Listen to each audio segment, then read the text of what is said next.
Bonjour à tous. Merci d'être venus aussi nombreux pour ce sujet. Sur l'importance de développer son intuition en 2020. Alors je vais parler un petit peu de moi et je vais vous expliquer aussi comment j'ai eu ce sujet, puisque maintenant je fonctionne les sujets de conférence, je les ai en méditation, mes sujets de formation c'est pareil, et donc celui-ci je l'ai eu un petit peu de façon différente. Donc je vais commencer à vous présenter. Donc Agnès Imbert, je viens du monde des laboratoires pharmaceutiques où j'ai organisé pendant un peu plus de 18 ans tout ce qui était congrès, dans le tourisme d'affaires, les séminaires, les lancements de produits. Et puis petit à petit, je me suis fait licencier et donc suite à une fusion-acquisition. Et je me sentais un petit peu, à l'écart, je me sentais plus du tout en phase. Et il y avait d'autres choses qui m'animaient, puisque là on va revenir à l'intuition, c'est-à-dire que déjà toute jeune, à l'âge de 6 ans, je voulais être médecin. À 15 ans, je me voyais conférencière, ce qui est, je crois, le cas aujourd'hui. Et à 17 ans, j'avais la sensation, effectivement, que le son de mes mains se réveillait. Et à 20 ans, je lisais déjà des ouvrages sur l'énergie, sur les centres énergétiques. Et donc, petit à petit, depuis quasiment, je dirais pas mon âge, mais un peu moins de 30 ans, je lis quasiment que des ouvrages d'élévation spirituelle. Et donc, ça a été vraiment mon cheminement personnel. Et donc, pour moi, il y avait une évidence aussi. Donc, la vie m'a amenée en laboratoire pharmaceutique à accompagner des leaders, des professeurs à l'international, dans les congrès internationaux, à organiser leurs conférences, à les accompagner. Donc, vous voyez, je viens aussi du monde de la médecine classique pour ensuite me retrouver dans la médecine douce. En effet, puisque durant toute ma vie professionnelle, je me formais et j'étais attirée par des formations qui étaient dans l'énergétique. Et donc après, il y a quelques années, c'était un peu plus d'ailleurs en 2016, je vais en faire mention dans la conférence, et bien là j'ai eu vraiment le déclic où il fallait que je lâche tout, qu'il fallait que je me lance, parce que c'était le moment. Et donc maintenant, effectivement, je me suis formée aussi en hypnose donc thérapeutique, en hypnose de régression dans les vies antérieures. Donc tout cet univers m'a vraiment amenée à comprendre plein de choses, c'est-à-dire que d'un seul coup, toute ma vie a pris sens, et c'était comme si, effectivement, les pièces de mon puzzle faisaient vraiment quelque chose, je prenais vie en fin de compte. Et donc là, maintenant, pourquoi cette conférence ? Alors, ça fait au moins 3 ans que je fais des salons, et la première conférence que j'ai eue en méditation, c'était sur le pouvoir des émotions, des sentiments et des pensées dans notre corps et dans notre vie. Donc je l'ai faite il y a 2 jours, et donc je l'ai fait depuis 3 ans, et puis j'étais là, je me dis il faut que je lance aussi des formations. Donc pareil, en méditation, j'ai 2 sujets de formation qui me sont venus, donc qui étaient se protéger énergétiquement, de qui, de quoi, savoir aussi nettoyer son espace de vie, puisque nous avons tous notre propre vibration, et il faut que son espace de vie soit en consonance, soit effectivement dans la même vibration que nous sommes aussi en tant qu'âme. Donc ça, c'est une formation que je fais une journée, et la deuxième formation qui m'est venue, c'était effectivement développer son intuition. Donc j'ai travaillé dessus. Et donc en septembre-octobre, j'étais là, il fallait que je remplisse le formulaire pour ce salon. Et j'étais là, je me suis dit, je fais toujours la même, ça serait bien que je passe, que j'ai une nouvelle, un nouveau sujet de conférence. Je fais des méditations, rien ne me vient. Et c'est un jour où je suis en train de faire un soin énergétique sur une personne. Et donc dans ces moments-là, je fais vraiment le vide à l'intérieur de moi pour me connecter vraiment à la personne et pour avoir des messages pour cette personne. Et là, j'ai eu vraiment quelque chose qui m'est tombé, mais qui a été extrêmement puissant, très fort, où j'ai senti, où on me disait, l'intuition, il faut que les gens se réveillent. Là, vraiment au niveau planétaire, les gens se réveillent dans l'intuition.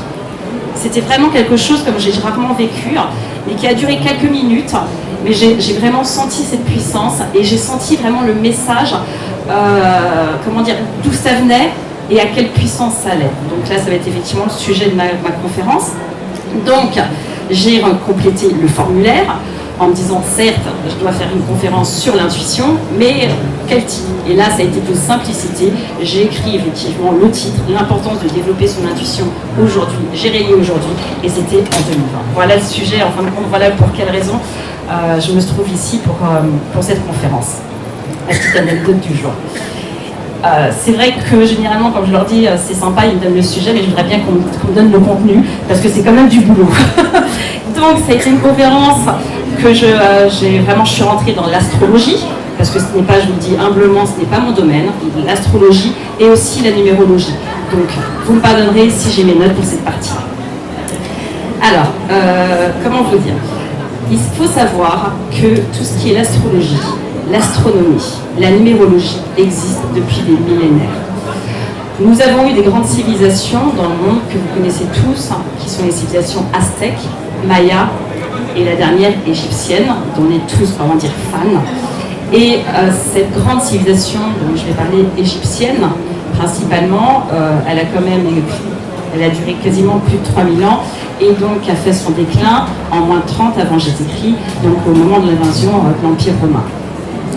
Cette grande civilisation, comme toutes ces grandes civilisations aztèques et mayas, avait effectivement été très tournée vers les astres, vers l'astrologie, vers l'astronomie. Il faut savoir qu'effectivement les temples égyptiens sont tous dirigés, ont tous une construction qui est bien spécifique, qui sont liés donc aux solstices d'hiver, aux équinoxes, aux lunes. Et donc, ils étaient très, ils avaient aussi une plus grande élévation spirituelle, puisque chaque temple en Égypte, est un niveau de conscience. Donc, ils choisissaient des jeunes, tout de suite, alors très jeunes, quand ils avaient 3-4 ans, parce qu'ils savaient qu'effectivement, ils avaient déjà un niveau de conscience qui était éveillé, pour en faire des prêtres et des prêtresses, et qui mettaient effectivement dans des temples, pour ensuite évoluer, c'est-à-dire pour travailler par exemple sur les émotions, pour travailler sur les pensées, pour travailler sur la réincarnation. Et donc ces prêtres et ces prêtresses étaient là effectivement pour élever le niveau de conscience, pour ensuite, perdurer aussi leurs connaissances. Cette grande civilisation égyptienne, elle est tellement importante que notre ancien François Mitterrand, ancien président, a quand même fait construire une pyramide au milieu du Louvre, que François Mitterrand a également fait construire l'Arche de la Défense. Il faut savoir que l'Arche de la Défense fait référence à l'Arche de Noé, mais il faut savoir aussi que sa construction est très proche des chiffres, des chiffres qui ont été utilisés pour construire les pyramides. Notre président actuel, Macron, a aussi choisi la pyramide pour faire son investiture. Et c'est pareil, par exemple le dollar, il y a une pyramide avec un œil tout en haut de la pyramide. Donc vous comprenez l'importance de cette civilisation. Et il faut savoir aussi que quand il y a eu le déclin de la civilisation de la civilisation égyptienne, tout le savoir qu'ils avaient accumulé au niveau spirituel, parce qu'ils étaient très évolués spirituellement, et bien effectivement a été pris après par les Illuminati, par les francs-maçons et par aussi donc la Rose-Croix. Ces grandes civilisations donc étaient très tournées vers les astres et s'étaient aperçues de cycles donc planétaires qui étaient de 25 920 ans, c'est-à-dire que notre système solaire tourne dans la galaxie en 25 920 ans. Et ils se sont aperçus que tous ces cycles-là, il y avait une sorte de fin d'humanité. Ce qui lui explique probablement effectivement la fin de l'ère glaciaire, l'extinction des dinosaures, la période du déluge dont on parle dans la Bible. Il y a aussi la fin des grandes civilisations aztèques, mayas, égyptiennes. On parle aussi de l'Atlantide, qui reste encore un mystère à savoir si ça a été vraiment réel ou pas. Donc il y a des grandes civilisations, et la date du fameux 21/12/2012, qui était donc effectivement, donc vous êtes tous, c'était il n'y a pas longtemps, c'est une date dont ils étaient conscients, qui était pour eux un démarrage, une fin d'une humanité. Donc on disait tous que c'était la fin du monde, mais c'était la fin d'un monde. C'est la fin de notre monde actuel, qui a commencé donc à la fin de la civilisation égyptienne, mais qui en fin de compte va renaître. Voilà pour le côté un petit peu d'explication de base. Je vais vous parler aussi de la résonance de Schumann, dont je pense que certains ont dû parler. C'était un physicien, Schumann, en 1952-1960, qui s'est aperçu que la Terre avait aussi sa propre vibration. Et donc, il avait mesuré en Hertz, et il s'est aperçu que donc la Terre battait entre guillemets son cœur vibratoire à 7,83. Et on s'est aperçu également que nous, en tant qu'humains, quand on est dans les ondes cérébrales alpha, c'est-à-dire quand on est en méditation, avant de s'endormir, eh bien, à ce moment-là, nous sommes aussi à 7,83. C'est dans cet ordre-là qu'on est en cohérence cardiaque avec la Terre. Et il faut aussi savoir que les animaux, eh bien, sont aussi dans cette même vibration de Hertz. Depuis 1980, la résonance vibratoire Schumann est en train d'augmenter. Et il y a eu une accélération en 1997. Et depuis, elle est passée à 12 Hertz. Quelles sont les conséquences? C'est que cette augmentation vibratoire de notre planète, qui elle aussi a sa vibration comme nous l'avons, eh bien, impacte automatiquement sur nous. Puisqu'elle s'élève vibratoirement, mais nous également. Et donc actuellement, eh bien, on peut dire, d'ailleurs vous l'avez aussi remarqué, que le temps n'est plus le même par rapport à nos parents, c'est-à-dire que 24 heures correspond en fait à 16 heures, avec cette augmentation de vibratoire de notre planète. Voilà, donc maintenant je vais prendre une note. Pour vous parler donc de 2019, qui vient de s'achever, alors c'était effectivement une année de transition, puisque 2019 est la fin d'un cycle, car en numérologie, eh bien, ce sont des cycles de 9 ans, et donc qui a commencé en 2010. Donc 2019 était vraiment cette année de fin, de transition, qui préparait 2020. C'est aussi comme un trait d'union entre deux chaises à se poser des questions sur le sens de la vie et sur notre avenir. Je ne sais pas si ça a été votre cas, mais moi je sais qu'effectivement beaucoup de ma clientèle se posait des questions, et là depuis début janvier, j'ai beaucoup de personnes qui me demandent quelle est ma mission de vie, et ça va être le cas effectivement en 2020. C'était une année 12 qui correspond, donc là je fais référence au pendu, aux cartes du tarot de Marseille. Donc le 12 c'était le pendule. Et c'est tout ce qui est donc lâcher prise, c'est de s'abandonner à quelque chose et à s'ouvrir au possible, à l'universel. C'était aussi une année d'introspection et même de, moi ça a été mon cas, de suspendre certaines choses. C'est-à-dire comme si on avait des prises de conscience et on se disait c'est bon, ça j'arrête. Ça j'arrête parce que je fais des répétitions de schémas et là je l'ai compris, donc on suspend un instant pour faire une introspection intérieure. 2019, c'était également donc 12, ça fait 3, et pareil en numérologie, eh bien voilà, c'est de 0 à 9. Et le chiffre 9 nous invitait à voir les choses autrement, à aller vers plus d'humanité, plus de clarté pour préparer justement 2020. Et c'était vraiment une année de grand nettoyage émotionnel, physique, spirituel, matériel et physique. 2020. Alors, qu'est-ce que c'est que 2020 ? Eh bien, dans tout ce que j'ai lu, je suis je ne sais pas si vous l'avez senti comme moi, mais depuis 2019, pour moi, 2020 résonnait très fort. Comme si je sentais que c'était une année qui était importante. Alors, est-ce que c'est le chiffre 2020, 2020 qui interpelle? Mais c'est vraiment une année, moi, qui m'a appelée et même interpellée.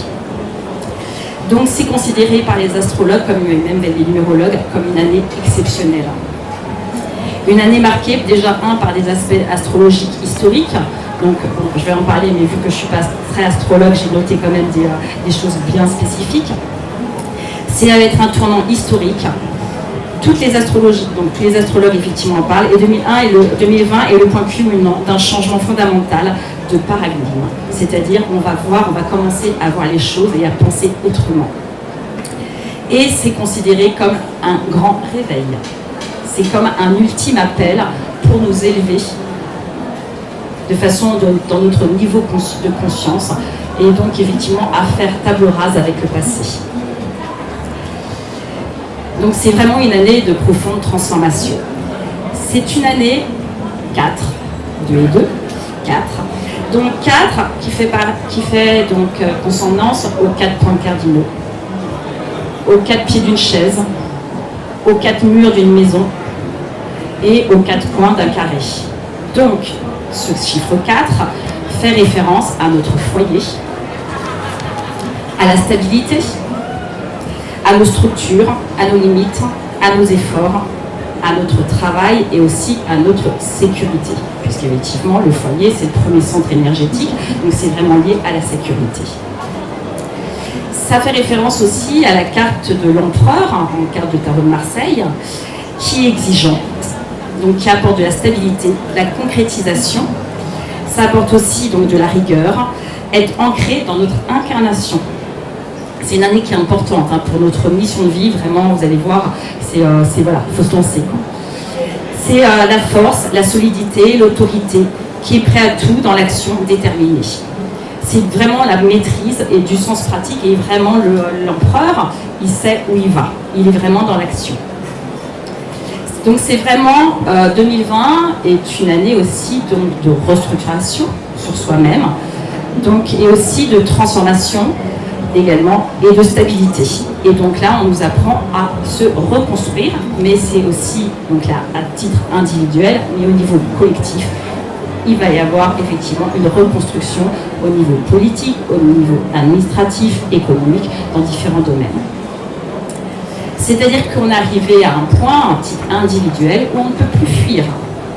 On doit mettre la première pierre à l'édifice, c'est-à-dire que si vous étiez dans un début à hésiter, et bien là, quasiment, vous n'avez plus le choix. Vous devez vous lancer dans vos rêves, en fait, qui sont là, et vous aviez peut-être des peurs, mais là, de toute façon, vous n'aurez plus le choix au niveau énergétique. C'est vraiment une année de changement donc personnel, mais aussi, donc, comme je l'ai dit, de structure dans le monde. C'est une année qui va nous apporter vraiment de l'équilibre et une paix intérieure, même si, bon là, on en est aux prémices. C'est vrai que le démarrage est quelque peu percutant. Je ne sais pas à titre personnel, mais moi, je le sens déjà. Donc, il y a eu effectivement des lunes qui sont importantes, parce que c'est pareil dans ces grandes civilisations. Ils s'étaient aperçus que tout ce qui était lune, nouvelle lune, les équinoxes, les solstices, là actuellement le 31 et le 1er février, c'était ce qu'on appelle des dates celtiques, qui sont importantes, qui sont des vortex aussi, énergétiques, que là, si vous avez dû le savoir, nous sommes le 2/2/2020, donc date excessivement importante, et jusqu'au 20/2/2020, donc dans encore 18 jours, et bien là nous sommes vraiment dans un portail énergétique. Donc ça va être un mois qui va être très, actif à titre personnel, et même à titre collectif. Quand je dis personnel, c'est aussi collectif. C'est donc tout ce qui est protection matérielle, diligence, et c'est aussi une année où c'est la transparence. Donc il faut retenir aussi ce mot qui définit 2020, la transparence. C'est qui correspond donc à cette carte de l'empereur. Il va se passer aussi que il y aura beaucoup de changements dans notre travail, et la nouvelle génération actuelle, parce que moi-même je suis assez étonnée de voir les gens de 25 ans, 30 ans, qui ont une façon de voir la vie qui est totalement différente de nous, un petit peu plus âgés, et qui sont là, qui ne veulent pas, sont kikinés, je dirais, et qui veulent un équilibre entre leur vie professionnelle et leur vie personnelle. Donc ces jeunes actuellement vont justement sur le démarrage du changement, parce qu'ils vont dire non à travailler comme des bourrus à pas d'heure, et vont vouloir justement et exiger cet équilibre. Et vont aussi exiger de leur, l'autorité, parce qu'ils ne supportent pas non plus l'autorité actuelle, et vont demander justement à cette autorité beaucoup plus d'humilité. Donc il y a vraiment un changement qui va se faire même à ce niveau-là.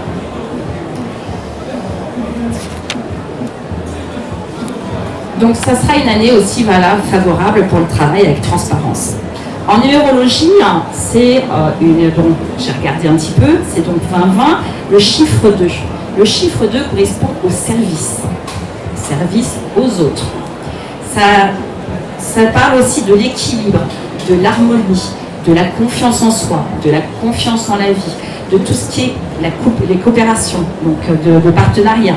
C'est aussi lié à tout ce qui est bien sûr à l'amour. Et ça, je vais en parler, c'est une année aussi importante d'ouverture de cœur. Il nous relie donc au partenariat, aux relations avec les autres, à l'intuition. Donc là, on va aboutir. Et donc aussi, nous élève à notre accord divin et nous pousse vraiment vers notre mission de vie à chacun. Puisqu'il ne faut pas oublier que nous sommes incarnés pour deux missions. La première, c'est de nous élever spirituellement. Et donc là, de toute façon, on rentre dans une ère là, qui n'est pas encore là, mais qui est l'ère du Verseau, qui va commencer en mi-décembre. Donc c'est vrai que j'ai encore des personnes qui sont venues sur mon stand, mais je pensais que l'ère du Verseau avait débuté le 21-12-2012. Eh bien non, c'était vraiment une période de préparation, et dans tout ce que j'ai lu, tous les astrologues prévoient vraiment, c'est décembre, à mi-décembre 2020 que commence l'ère du Verseau. Alors, le 0, à quoi ça correspond? C'est ce qu'on appelle, c'est le début, c'est le fin, c'est l'alpha et l'oméga. Il amplifie et véhicule justement les énergies du divin. C'est en résonance aussi avec notre développement spirituel. Il symbolise la fluidité, le potentiel de nos choix et aussi les nouveaux départs. Donc notre 2020 nous encourage vraiment à la compassion, à la transparence, à la diplomatie, à la flexibilité et aussi à nous mettre au service des autres puisque nous sommes tous connectés les uns les autres. Et il faut savoir que des personnes qui ont été appelées comme moi en tant que thérapeute, mais aussi pour éveiller les consciences, eh bien nous sommes là justement pour, amener les personnes vers cet éveil. Donc peut-être pour ça aussi que j'ai autant de clients depuis janvier qui sont dans ce revirement professionnel à se poser des questions parce que on est tous sur le même bateau. Mais à des niveaux différents, mais de toute façon on va vite se rattraper puisque là vraiment au niveau énergétique, moi je vois depuis des années les gens s'intéressent davantage à l'écologie, à la façon de se nourrir. Il y a vraiment des prises de conscience, de bien-être et de vraiment vouloir changer la société actuelle. Donc c'est vraiment ces énergies de 2020 nous dirigent vraiment vers une quête d'équilibre et de paix dans tous les domaines de notre vie. Comme vous avez pu remarquer, ce merveilleux chiffre 2020, c'est un chiffre miroir, 20 et 20. Ce qui prouve que le 20, comme je vous l'ai dit, je l'ai identifié, donc qui correspond à la transformation et au changement, et bien là, elle a double énergie, donc c'est encore plus puissant par ce 20-20. Donc c'est aussi une année où il va y avoir beaucoup de dévoilement. C'est-à-dire que là, pareil, plus on s'élève au niveau vibratoire, plus, les masques vont tomber. Donc les masques vont tomber même à titre personnel, c'est-à-dire que de plus en plus, on va être vraiment à chercher donc là l'ouverture de cœur, à être beaucoup plus authentique avec nous-mêmes, avec ce que l'on aime, ce que l'on veut, mais aussi avec les autres, et puis même au niveau donc collectif, pareil, les hommes politiques, l'administration, il va y avoir aussi des annonces qui vont se faire. Et donc, ce qui montre bien, il y aura donc ceux qui seront attirés, donc qui vont être dirigés vers l'amour, et d'autres qui resteront dirigés vers la peur, puisque ce qu'il faut oublier, ce sont les deux émotions principales, l'amour et la peur. Donc 2020, c'est les magouilles, tout ce qui est mensonge, les scandales financiers, ils feront jour. Ça sera le sujet de l'écologie, c'est-à-dire de plus en plus les personnes vont s'intéresser à tout ce qui est planétaire, donc à notre planète, au bien de la Terre, aux retraites, aux fonds de retraite, à tout ce qui est équitable. Mais aussi, donc c'est vraiment, on rentre dans un fin de cycle. Et à titre personnel, c'est-à-dire que là, on rentre dans une grande réalisation de soi-même. C'est-à-dire que c'est la nouvelle connaissance, les projets qui sont mis en place vont ramener de l'argent. Et là, on nous pousse vraiment vers ce à quoi on doit aller, vers soi. Et donc vraiment de pousser des murs de nos souhaits. C'est-à-dire qu'on a tous au fond de nous des aspirations. Et là, on nous demande vraiment d'aller dans notre façon authentique à nous-mêmes, c'est vraiment d'aller et de suivre vers quoi on a envie d'aller. Donc d'écouter notre cœur.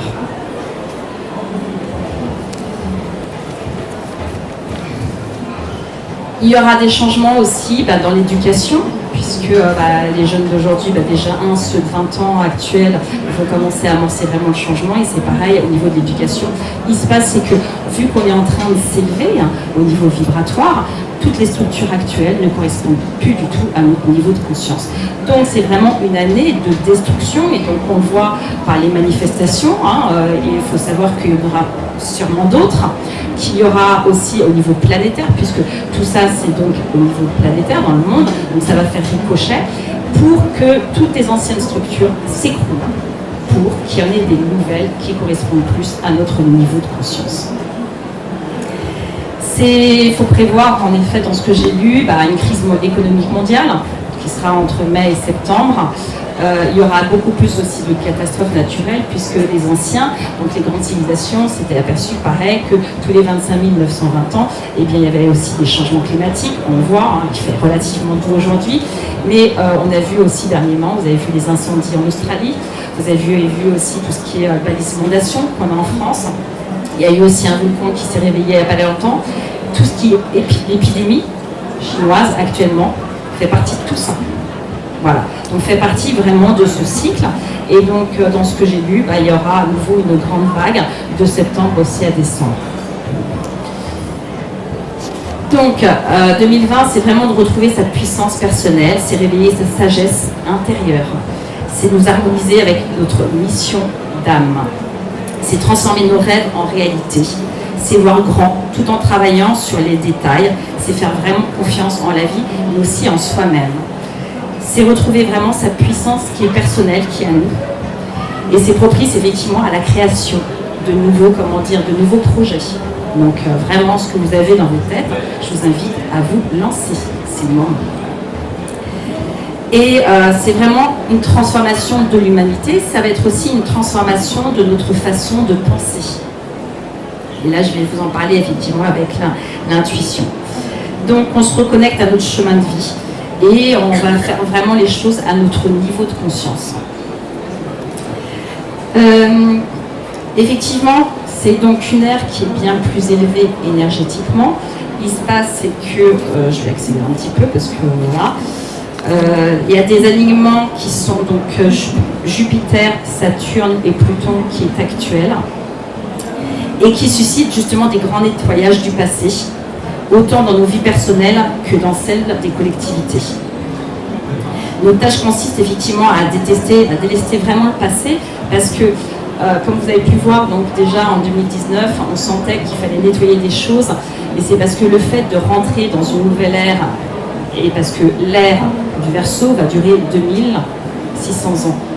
Parce que, comme je vous l'ai expliqué au début, 25 960 années, donc qui est ce qu'on appelle l'année stellaire, les anciens, les grandes civilisations la divisaient en 12 signes, ce sont les 12 signes zodiacales, qui durent chacun 2600 ans.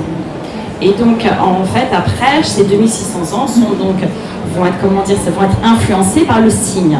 Là, on sort de 2600 ans de l'ère du Poisson, et donc là, nous rentrons donc dans 2600 ans de l'ère du Verseau. Ça sera une année donc la spiritualité pour s'élever au niveau vibratoire. Et notre deuxième mission, donc on appelle la mission de vie ou la mission d'art, c'est qu'est-ce qu'on apporte au niveau collectif. Qu'est-ce qu'on apporte aux autres au niveau collectif. Et donc là, on est au 4e chakra. Ensuite, nous avons celui de la gorge, qui est donc de bleu. C'est je communique de façon authentique. C'est aussi le centre de la créativité qu'il va falloir développer aussi en 2020. Nous avons donc le 6e, qui est le chakra donc, du 3e œil, qui correspond à la glande pinéale. Il faut savoir qu'en Égypte ancienne, les prêtres et les prêtresses faisaient travailler cette glande pinéale pour se connecter à d'autres énergies, donc à d'autres taux vibratoires d'êtres qui ont une évolution plus élevée que la nôtre et qui leur permettait de communiquer, puisque nous avons une vibration, et notre vibration, plus on s'élève, par exemple, plus on médite, quand on est dans la méditation, plus effectivement notre taux vibratoire s'élève et plus de son que nous avons, on peut se connecter à d'autres choses plus élevées. Et ensuite, donc, nous avons le coronal, qui correspond à Joset. Donc c'est vrai que le 3e, c'est l'œil, donc c'est le 3e œil. La glande pinéale, c'est quand on voit, donc c'est la clairvoyance, mais c'est comment justement à se rendre compte qu'on est tous connectés les uns les autres. Et le coronal, c'est quand on est vraiment connecté au cosmos. Il se passe, c'est que depuis quand même pas mal de décennies, voire des centaines d'années, on est principalement sur les 3 chakras du bas. Donc depuis des années, on est là très lié en fait au matériel, à la sécurité, à l'argent, au travail, et on est de plus en plus, effectivement, vous vous rendez compte, avec nos émotions. Là, on rentre dans une ère où on est en train d'ouvrir notre chakra du cœur. C'est-à-dire que nous sommes en train de faire la soupape, de basculer, donc, pour faire l'ouverture de cœur. L'ouverture de cœur, qu'est-ce que c'est? C'est justement cette connexion à nous-mêmes, à chacun, et de se rendre compte qu'on a tous en nous quelque chose de divin. Et c'est de se le rappeler. C'est de se rappeler que on est des êtres divins et qu'on a une âme. Donc après, tout le monde n'est peut-être pas effectivement ouvert à la réincarnation, mais c'est de se rendre compte que voilà, on est là, on s'incarne et qu'on a une âme. Il faut savoir que l'âme se situerait au niveau de notre cerveau et quand on fait des voyages, des sorties de corps, on sort par le haut et donc par le coronal. L'âme, qu'est-ce que c'est? Ce serait comme une sorte de quelque chose, une substance un peu vaporeuse, puisque quand on est de l'autre côté, dans ce qu'on appelle entre deux vies, eh bien, la vitesse là-haut, la vitesse n'est pas la même que celle qui est sur Terre. Il y a même écrit, je crois que c'est dans la Bible, c'est écrit que là-haut, en fait, une journée correspond à 100 jours sur Terre. Donc voilà la notion de temps qui n'est pas la même, ce qui explique aussi les intuitions dont je vais vous parler après. Donc, là, on est dans l'ouverture de cœur. Et donc, il est vraiment important quand on dit l'ouverture de cœur, de se connecter à ce côté divin qu'on a en nous. Le côté divin, comment s'en connecter? C'est déjà effectivement de mettre l'intention dans ce cœur, c'est d'aller vers ce quoi on aime, ce que l'on doit, vers quoi on aspire. Il faut savoir aussi que le cœur, c'est l'organe qui émet le plus d'ondes électromagnétiques dans tout le corps, beaucoup plus que le cerveau. Le cœur, c'est le centre de nos sentiments. Je ne dis pas les émotions, puisqu'il y a une différence entre émotion et sentiment. Les sentiments, c'est une réaction qui est psychologique entre nos pensées et nos émotions. Et donc, dans notre cœur se situent les sentiments et nos croyances. Ce cœur émet donc 100 fois plus d'ondes électromagnétiques, mais ce cœur est aussi connecté à notre âme. Parce qu'il faut savoir que le cœur, il ne ment pas, il ne juge pas, il ne critique pas, il n'analyse pas, il sait juste si c'est bon ou mauvais. Et il faut savoir que notre âme, comment elle s'exprime à travers nous? Eh bien, elle s'exprime à travers l'intuition.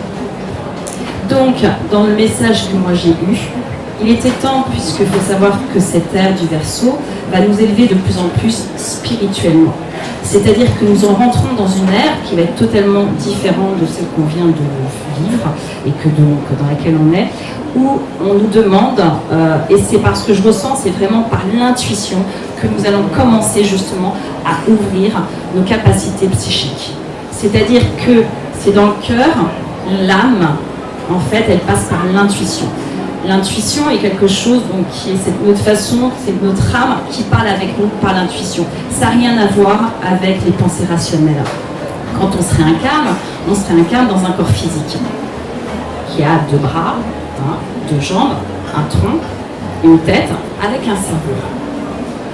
Jusqu'ici, et depuis des centaines d'années, on réfléchit avec notre cerveau. Et nos cerveaux créent des pensées rationnelles.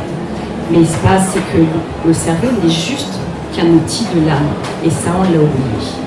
Et donc, il est important de se rendre compte que non, c'est l'âme qui est là. Et c'est l'âme qu'il faut écouter. Donc, c'est plus aux intuitions qu'il faut écouter que les pensées rationnelles, qui est juste le fruit du cerveau.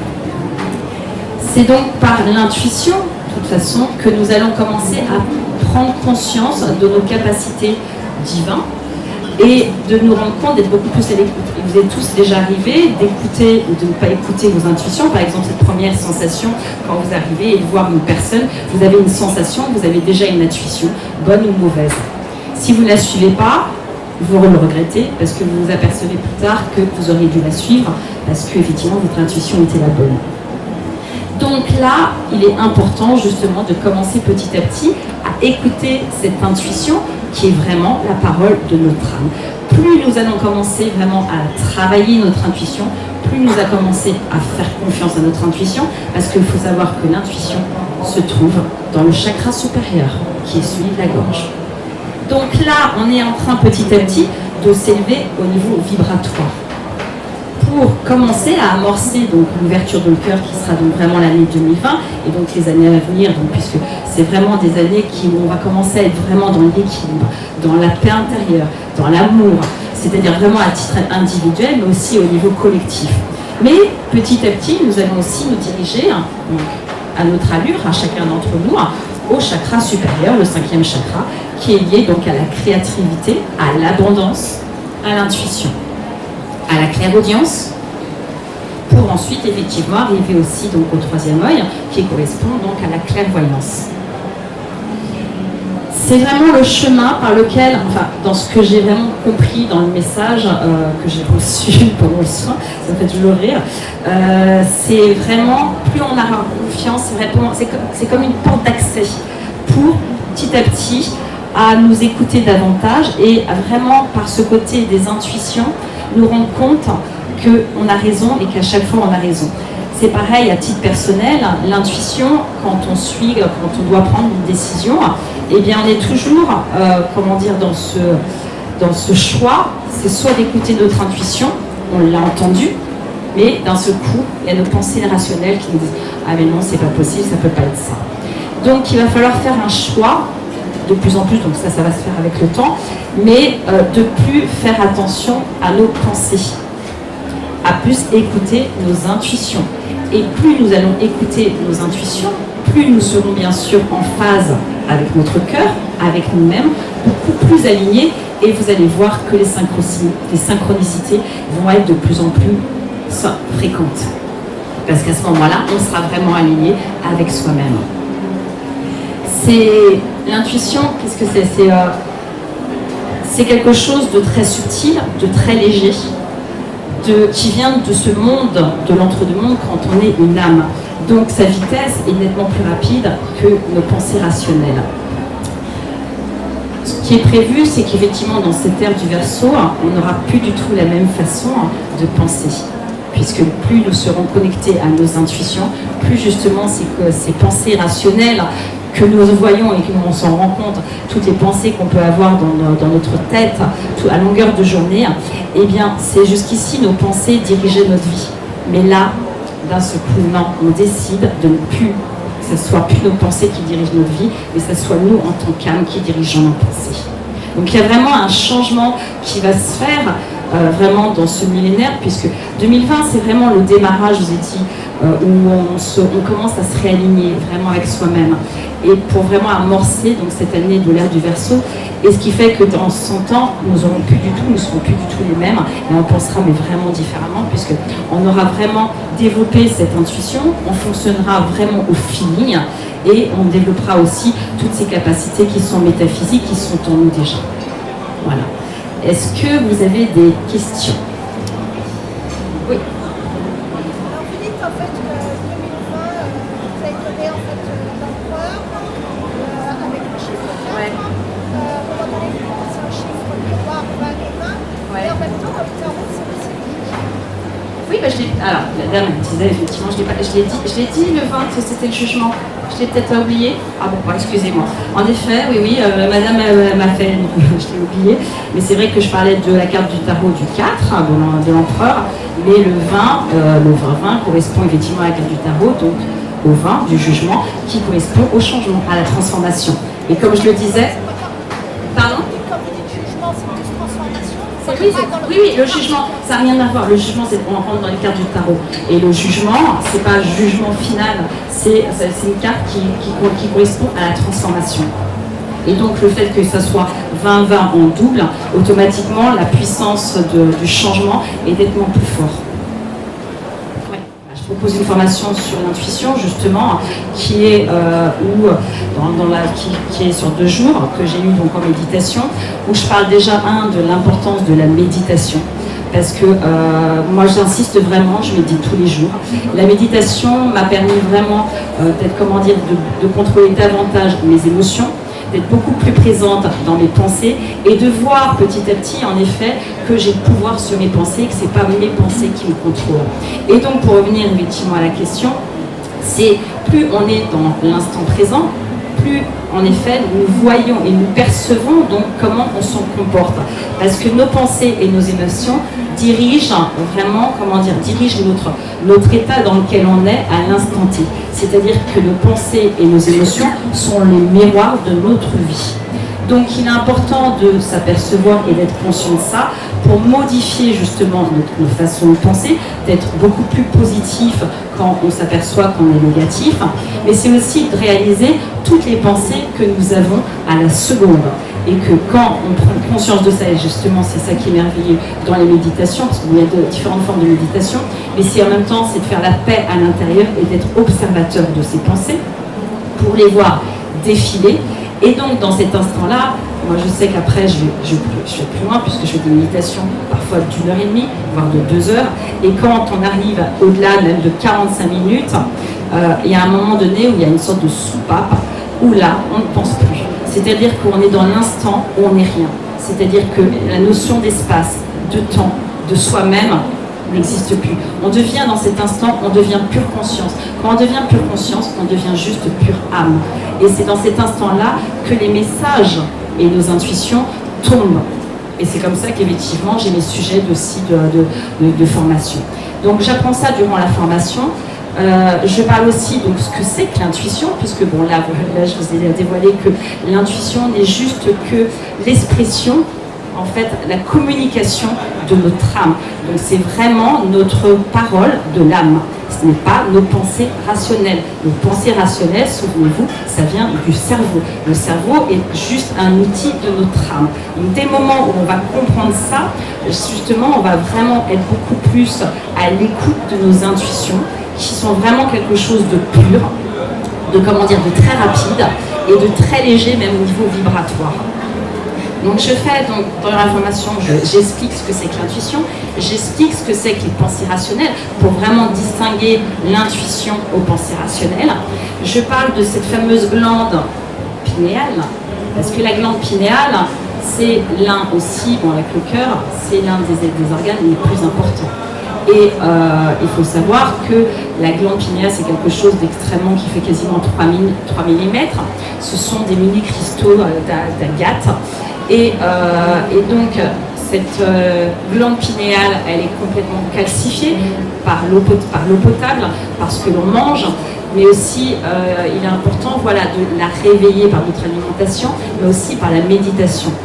Cette glande pinéale, c'est vraiment notre connexion. Il faut savoir, dans ces grandes civilisations, principalement, je vais passer à la dernière égyptienne, ils travaillaient ils méditaient, c'est-à-dire que tous les prêtres et les prêtresses dans les temples, donc dans les pyramides, puisque c'était les pyramides, c'était des temples, étaient là à méditer, et principalement, il y avait des vases, qui étaient entourés de vases d'agate, qui faisaient effectivement comme les bols en cristal, pour pouvoir s'élever, réveiller cette glande pinéale qui d'un seul coup vibre et c'est comme notre antenne. Il faut voir cette glande pinéale comme une antenne. Donc je parle de cette glande pinéale, de ce que c'est. Je fais donc aussi des méditations de la glande pinéale. Je parle dans l'information de la cohérence cardiaque. La cohérence cardiaque, c'est quand notre cœur est en cohérence avec le cerveau. Et c'est pareil, dans cet instant-là, on passe au fameux 12 Hertz. Donc on est en corrélation avec la planète, et donc dans cet instant-là, c'est pareil, nous sommes équilibrés, nous sommes plus dans notre présence, et on est vraiment connecté aussi à notre âme. Je fais pas mal d'exercices, aussi de méditation, et des exercices pour développer notre intuition. Je vais devoir, on m'a fait signe que je dois finir. J'ai donc, si vous avez des questions, je suis en H35. J'ai donc les flyers de formation ici. La prochaine, elle est le 28-29 février. J'en fais une autre le 29 et 1er avril. Je fais également, comme je l'ai dit, la formation pour se protéger énergétiquement et aussi comment nettoyer son espace de vie. Et après, j'attends qu'on me donne la prochaine et les prochaines. Merci beaucoup de votre écoute et j'espère que la conférence vous a plu. Merci.